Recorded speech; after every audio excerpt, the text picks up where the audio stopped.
Hi everyone, this is Lao Wan reporting for 华尔街电视. Today we're interviewing Nicolas Proctor, who teaches 18th and 19th century American history at Simpson College. He earned his PhD in history from Emory University and has since published a book, Hunting and Mastery in the South, as well as writing and co-writing 4 titles in the Reacting to the Past series.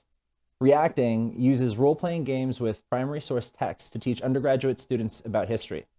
Hi Nick, welcome to our show. Hey, it's good to be here. Um, I wanted to start with some levity. In your bio on the Simpson website, under expertise, game design is listed above 18th and 19th American history. Is that I assume that's intentional. That's not a typo. That's right. A lot of it is because I'm going into my 26th fall at Simpson, and it's very much a teaching institution. So as time has passed, I've become much more of a specialist in teaching than in historical research. I still do historical research, but I did that level to show what I spend most of my time doing. Gotcha. But we were talking earlier about how we'll probably have to have a whole other conversation about your book, Hunting and Mastery in the South, and why it's so relevant. But about the reacting games, could you maybe just explain what reacting looks like in a classroom? Like, how does that work? Yeah, Sure. The every reacting game starts with a few sessions that look pretty much like a typical college classroom, where the instructor is lecturing and leading discussion about a historical moment and giving historical context. That's the point at which things change because the professor gives the students role sheets that give them the roles that they'll be playing during the game. And informed by those discussions at the before the game started, they're then going to act as if they're in a historical situation. So one of my favorite games is set in democratic Athens in the Athenian assembly. So instead of lecturing about that and showing PowerPoints about that, the students become Athenians and they argue about the different issues that are facing Athens. And they try to resolve them. Sometimes they do that peacefully, but other times it is a bit of a mess. so then does role playing history sort of open up new avenues of explanation or exploration that like a conventional lecture or seminar format like can miss in studying Yeah, it history? does that in two big ways. One way in designing the game that you have to be very attentive to as a game designer is you have to include the points of view that lost. Usually, when we're telling history in a more conventional way, we focus on the winners. We focus on the people whose outcomes prevailed. But in order to have a good game, you also need to have the losers. You need to have the people who are trying to obstruct change or prevent things from happening. So that's one of the things that you learn is just that there's not this inevitability of history folding itself out in a particular way. The students all walk away with a much greater appreciation for contingency, that the things that happened didn't have to happen that way. And I think that they also lose some of the arrogance of the present. I think it's really easy for college students to walk into a historical situation, look at it, and say, "Well, basically, these people are a bunch of idiots. Otherwise, why would they do these things?" When they play through a game and we get to the end and then do a debriefing, one of the things that they often find is that they have done less well than their historical counterparts did. So I think that that sometimes is gives them some perspective on the past that's difficult to get otherwise because they've actually had to be there walking around in the shoes of those historical actors. This also raises a point that we were talking about over email about ahistorical outcomes. So is there sort of, there's because these are games, right? It's possible that the outcome of the game is not what actually happened in history, but is there some learning mechanism to that? Is it important that students like learn, oh, it could have happened in other ways? What is the educational component of an ahistorical reenactment or role play? Right. The phrase that we often use in reacting is the plausibility corridor. So you have to give room in your game for plausible outcomes. And somewhere in that corridor of plausibility is what actually happened. So it might be the case that your game has an outcome that models the history really closely.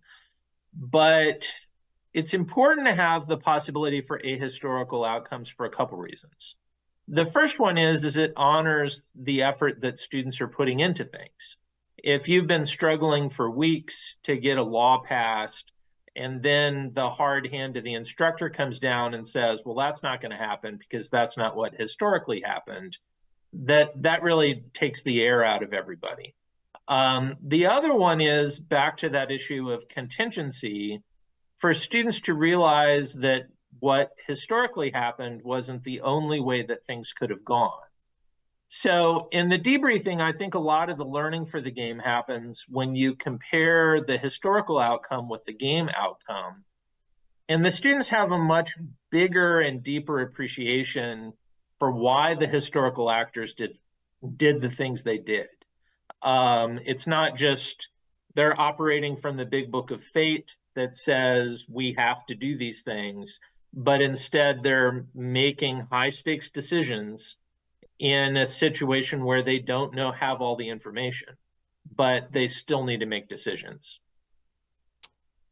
It also makes me think sort of about the use of primary text in teaching history. I sort of remember that when I was studying history, I was having to struggle through really I would often find them dry texts. But I imagine that if you're interacting with them as these are the stakes of a game, I can win based on how I interpret or understand this text, you get more familiar with it and also see how it interacts with history better. Yeah, one of my favorite games is set in the court of the emperor of the late Ming. And for that, the central text is Confucius's Analects. And in order to make an argument as a player in that game, you have to support whatever you want to do with one of the Analects. So it's interesting where at the beginning of the game, my students who are American and are almost universally unfamiliar with Confucius sort of see the Analects as sort of a book of aphorisms that are just like the sorts of things you put on inspirational posters. But when they're playing the game, they start to see that the Analects have real power in terms of the way that you deploy them and interpret them. So it's not unusual at the end of that game for everybody in their little copy of the Analects to have dog-eared pages and little flags so that they kind of flip around because it's like, I see that you used the pole star Analect. Well, let me come back at you with this Analect about the Duke of Zhou. How do you like that? And it turns the documents into something you can use rather than just something that you think about. Almost as if your students are learning to be proper Confucian scholars in how they're handling these texts. Yeah, that's right. And that's an interesting game because it's a game where the protocols of interaction are very important. So the Athenian democracy game is sort of crazy and chaotic because Athenian democracy was crazy and chaotic. When you're one of the general secretaries of the Ming court, decorum is very important. Body language is very important. So I think that that's one of the things that my students also benefit from the different games in is just thinking about how they carry themselves and that has meaning and it can have power. We were also earlier briefly talking about the impact or influence of other games on the reacting series. I think you talked about role-playing games and other computer games. Do you think that they influence the way that you design your games so that there is almost like a fun factor for the participation? Like, how important is having fun, I guess, to the game and the educational component? Yeah, I think that having fun is hugely important for it, because it's what starts to turn the student motivation into intrinsic motivation. They are trying to play the game and do well because they're having fun doing it and they're immersed in the game world. So I think that that's really powerful. The the tipping point that you have to watch when you're running or designing a game is that it becomes frivolous and they start joking around and they have dumb nicknames for each other and that kind of thing. So finding the place where it's fun but it's serious fun is one of the arts of running a game or designing a game, I think. Got you. So about the specific game that caught my attention, and it's also been catching a lot of people's attention this year. It's Chicago 1968, about the 1968 election cycle, and also specifically the Democratic National Convention in Chicago. That election cycle has been drawing a lot of comparisons. I think earliest in the year, Ezra Klein, when he called for an open convention and asked for Biden to step down, he referenced it several times in his article. Increasingly, we're seeing comparisons given that people are expecting protesters and also the uncommitted delegates within the convention. Also, 1968 was the last time a candidate won the Democratic nomination without competing in primaries. That's Hubert Humphrey. Also, the incumbent president, who was eligible for another term, withdrew his bid for re-election. There was massive nationwide anti-war protests against the war in Vietnam. And I think this might be where things differ between 68 and 2024. Hubert Humphrey won the Democratic nomination, but then lost to Richard Nixon. Kamala Harris seems to be doing quite well in the polls right now. And it's unclear. That's the history that's in the making. The premise of the game, though, it seems to suggest that the convention itself had a huge impact on the overall election, that it was sort of a pivotal moment in the election cycle of that year. Could you maybe give us a little bit more context about how Hubert Humphrey won the nomination and also the system where there were only 13 primaries, even though there were 50 states? Right. Well, it is hugely pivotal in terms of the way that the Democrats select their candidates. And it was because the 1968 convention was a mess, the Democrats moved towards the primary intensive system that we have now. So before this, primaries were innovative in a lot of ways in 68 because the candidates had been picked by the party elite. So 1968 is this convention between systems where ultimately the party elite do pick Humphrey because of the way that it's structured. And this means that he's able to become the candidate, even though he's a candidate that not many Democrats were excited about. And through the next several elections, a number of reforms moved the Democrats closer and closer to totally relying upon primaries. But even like at different points in the Democratic convention, there have been super delegates for delegates whose votes are carry more weight than other delegates and this kind of thing. So it's always been a kind of a hybrid. And the degree to which the delegates for individual states are going to cast votes according to their personal conscience versus the way that the party wants the things to go is there's a lot of uncertainty in that. So that's why it was so important for the Harris campaign to try to tie down as much support early, because they desperately wanted to avoid having an open convention, because you never know what can happen in an open convention. In your describing of the system of nominating a candidate, it almost sounds like the game is made itself, that there is a sort of a gamification of how a candidate gets selected and the internal party politics. Do you think your students get the idea, the students that run through Chicago 1968, they get the idea that to a certain extent politicians are dealing with basically the same rules that they're playing with in their game? In a macro sense, in a micro sense, the specific rules, the specific way that representation is handled is different from convention to convention. In my game, because the main learning objectives that I have for my game are for the students to understand what the issues were in 1968, I dispense with a lot of the protocols of the convention itself, because it wasn't important for me that students learn about the nuts and bolts of the mechanisms of decision making. So for that, there isn't, like in 1968, historically, there was a platform committee, and the platform committee really crafted what the platform was. In my game, I have some all convention votes to decide on different aspects of the platform.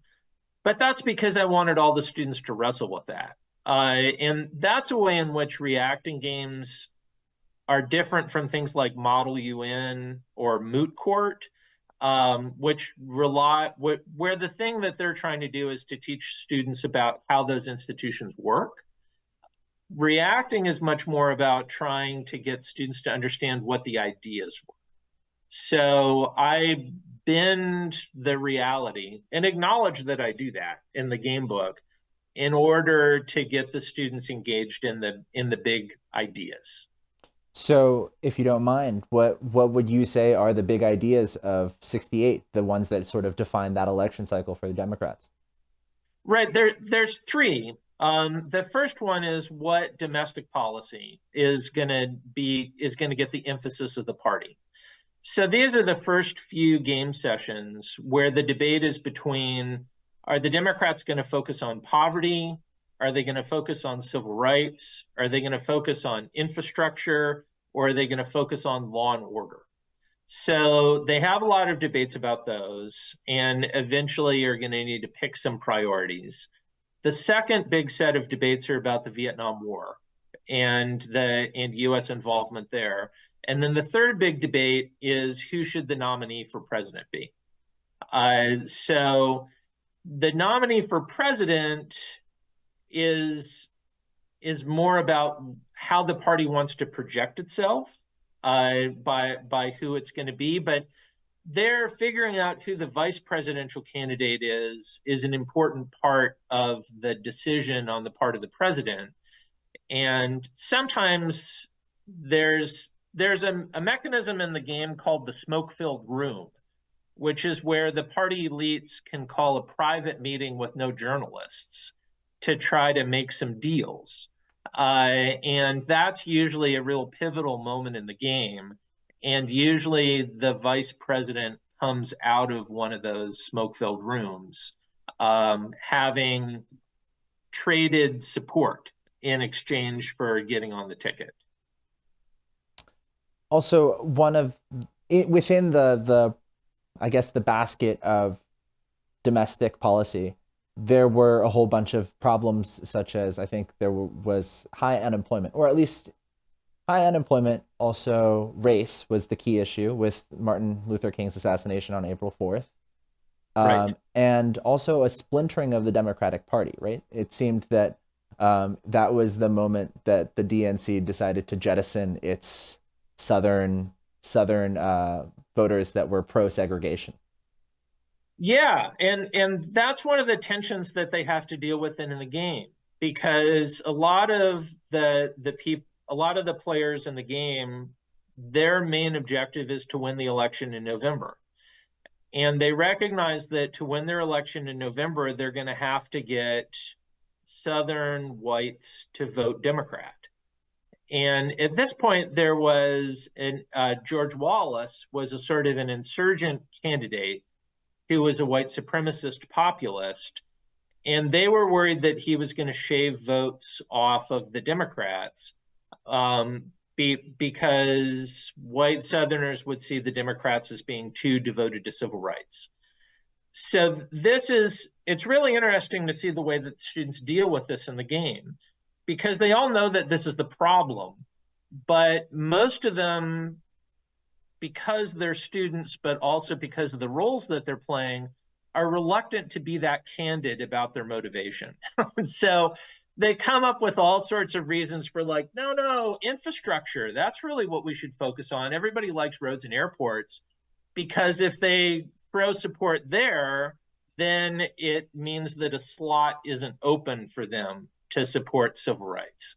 So what usually happens is they end up not supporting civil rights, but they also end up not supporting law and order. And instead, they support infrastructure and anti-poverty programs, because those are both broadly popular in the party. So they go in that direction. How many times have you run Chicago 1968, and how many ahistorical outcomes have you encountered in those times? Right. I think that at this point, I've probably run it about 12 times. And of those, 2 of the runs that I did were with faculty at faculty development conferences. For the outcomes, I think probably in about 80% of the games, Nixon has won. Then in another 10%, no, actually probably a little bit more than that, Humphrey probably wins about a quarter of the time. And then there are a handful, well, really there was only one time where there was sort of a weird outcome, which is Senator McCarthy, who's the big peace candidate. He got the nomination, but he was just a very, very clever student who cobbled together this coalition in order to get support. And because he was able to, he was a favorite, and he was able to use his real person charisma to convince the protesters to back off. They were not as active as they were historically. So this was sort of like the McCarthyite dream scenario coming real. But it gave us the opportunity in the debriefing to talk about how, in terms of his personality, McCarthy just didn't have the personality to do that. So I think that was an interesting moment where the student realized that he had sort of done something that McCarthy, for personality reasons, wasn't capable of doing. McCarthy was a very bookish, not in front of the cameras kind of a person. So he was not a good presidential candidate, let's put it that way. But he represented the peace platform, which was very popular. So that also brings me to a question about transposing 68 onto 2024. In 68, within the primaries, the limited primaries that they had, the competing candidates were Hubert Humphrey, who represented LBJ, Lyndon B. Johnson's pro-war stance, and RFK, John F. Kennedy's brother Bobby, who was anti-war, and also Eugene McCarthy, who was the original anti-war candidate that saw competition after RFK joined.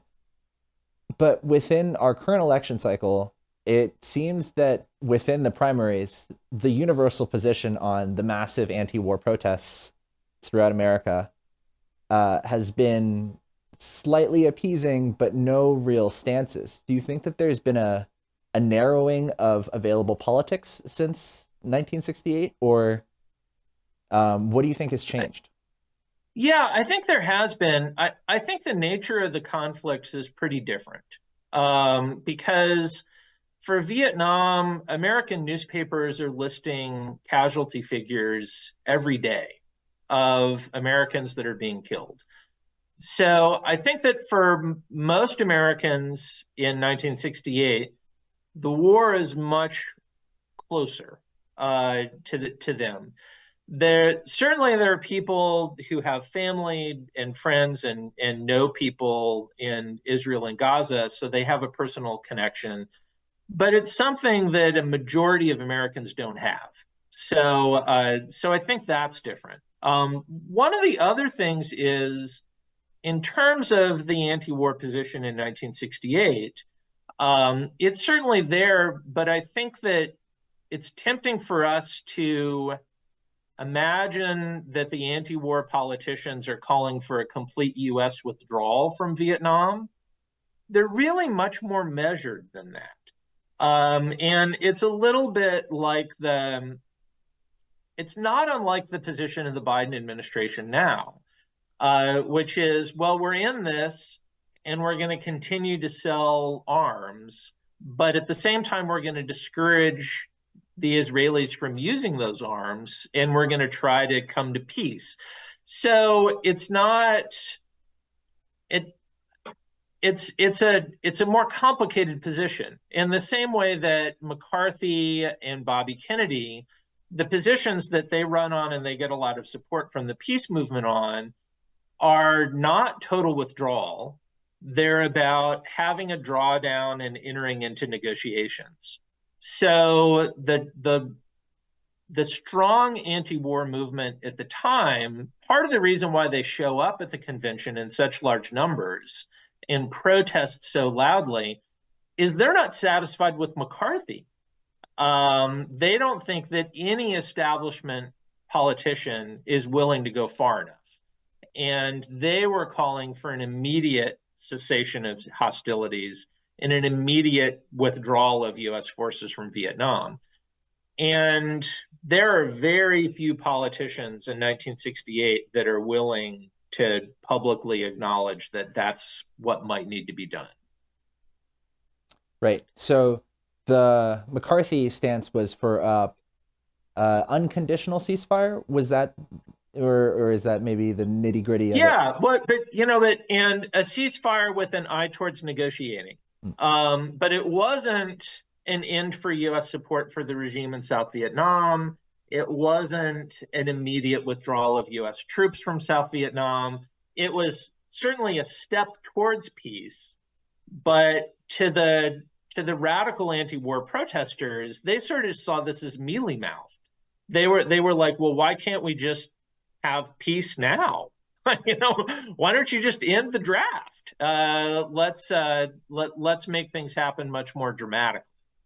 So, and that's part of the generation gap. I think that was in effect then, and that we see now on college campuses, where the people who are in power, rightly or wrongly, are going to be more conservative about how radical a move they can make. So the U.S. refusing to support Israel as an ally is something that probably you could count on two hands the number of U.S. politicians willing to do that. The number of anti-war protesters on college campuses advocating for that, there are thousands of them. And both of those groups have arguments for their positions, but it's really hard for them to mesh.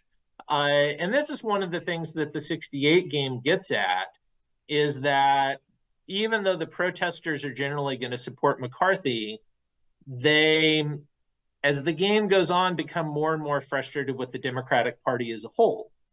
And this is the reason why some of them became revolutionaries, because they didn't see conventional American politics as capable of giving them what they wanted.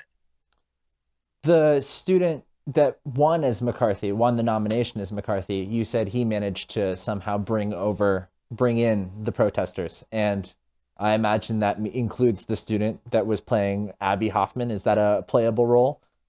It is. Abby Hoffman is a playable role. In this case, he wasn't able to bring in Abby Hoffman, but Abby Hoffman was so out of control, he sort of alienated the other protesters. So it was this interesting play of personalities. And that's one of the other things that reacting games, I think, are good at, is they model these vast historical forces are operating, but at the same time, the personalities of individuals are important. Some people are going to be able to do things that other people aren't. So then also one of the key defining aspects of the 68 nomination process, the DNC, is that I think the Democrats were not so certain that they were going to win, right? So there was the moment in the DNC where the delegates had to all vote on the platform. That's the part of the DNC that doesn't exist anymore. The DNC drafts the platform sort of behind closed doors and pioneers it during the actual convention. One of the planks of that platform is whether or not to call for a ceasefire in negotiations.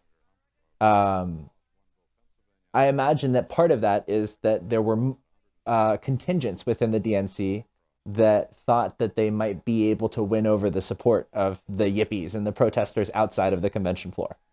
I imagine that no longer is available for this Democratic Party because I think everyone is pretty convinced that Kamala Harris will win and does not need the support of the pro-Palestine protesters.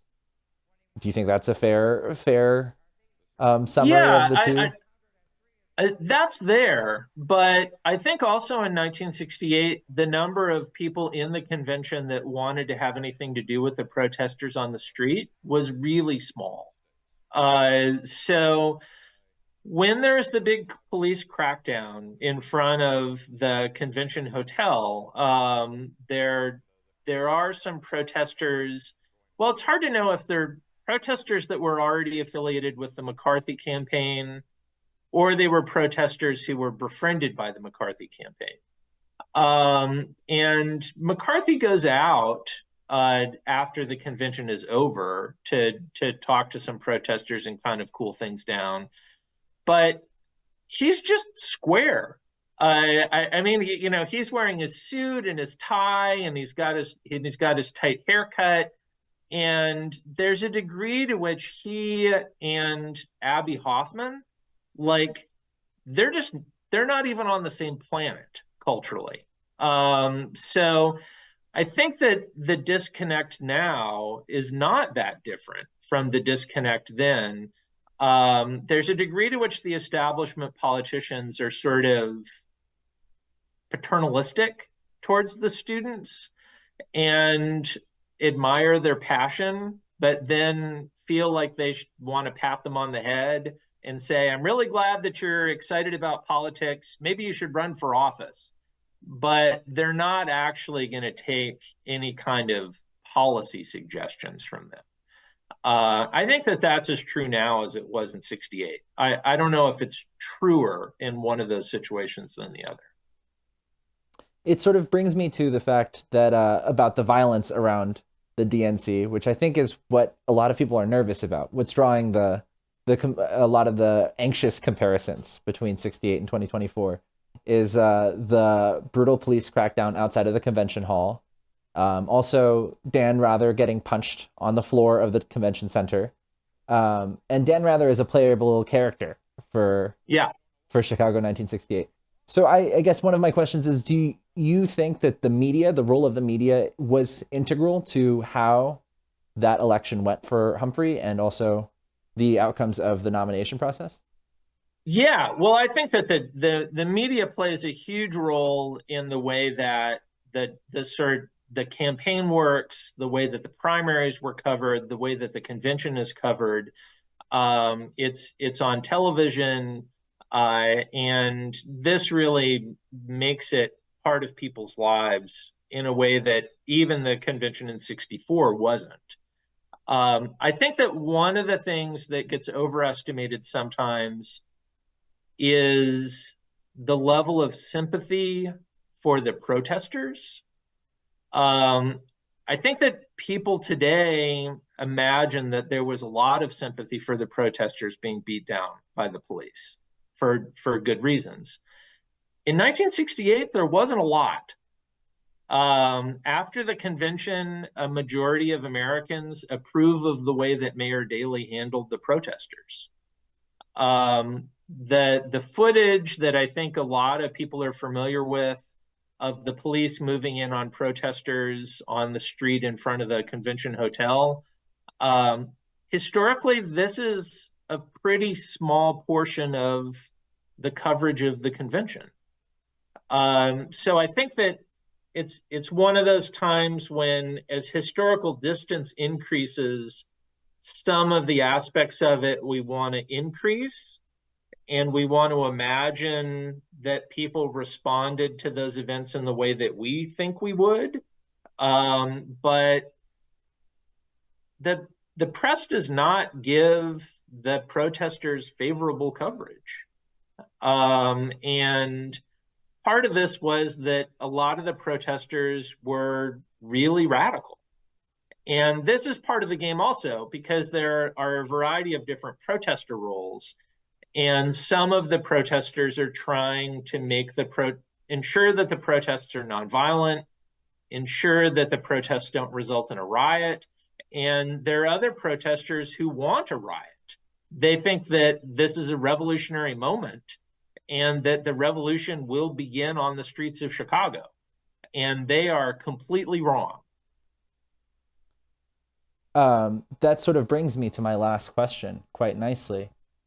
68 was a crazy year, right? MLK was assassinated April 4th, I think I already mentioned. RFK, who was quite popular among, I guess, people more moderate than the protesters outside of the convention, also assassinated. There are sort of accusations of corruption and fraud about how the delegates are being selected for the convention, and also about how Humphrey gets nominated. So if you could, as just a historian and also a video game or game designer, give your opinion on the zeitgeist. Do you think that the anger among the youth, among protesters of today compares to back then? Do you think that, you know, people are expecting similar sort of uprising? Yeah, I think that some people are, but it really depends upon how close to the protests you are. So people that I know that have been part of the protests, the way that they see things often in my conversations with them is that it is a sort of a 1968 moment, that people are frustrated, that people are potentially violent, that people have been radicalized. But then I turn around and I talk to students in my classes, and they're like, so Gaza's part of Israel? Like, that's the level of knowledge that they have. So I think that when people talk about the radicalization of college students in America, you're really talking about students at about 40 institutions. And whereas in 1968, on my college campus, which is in central Iowa, it's a pretty conservative place, there was a protest on campus. There were people who were members of Students for Democratic Society, which is a radical group. I think that people on my campus are maybe plugged into those organizations online in a way that is much easier for people to plug in than it was in 1968, where you sort of had to go to Greenwich Village or go to Haight-Ashbury or go to UC Berkeley in order to be part of that scene. So I think that more people are aware of it, but I think that it's not like there's a generational shift. It's not like there's a politicization of youth. I don't think there really was in 1968 to the degree that we think there was either. But the fact that Americans are being inducted into service to go fight in Vietnam makes it proximate to young people's lives in 1968 in a way that the Israel-Gaza conflict is not, unless you have family or cultural connections to Israel and Gaza. And that's millions of Americans, but it's nowhere near a majority of Americans. Well, Nick, thank you so much for joining us, and thank you for all the insight and good history that I feel like I learned today from you. Hope to talk to you soon, and maybe about your book or about other of the games that you've created. Okay, it was my pleasure. Thanks for having me on. Yeah, thanks.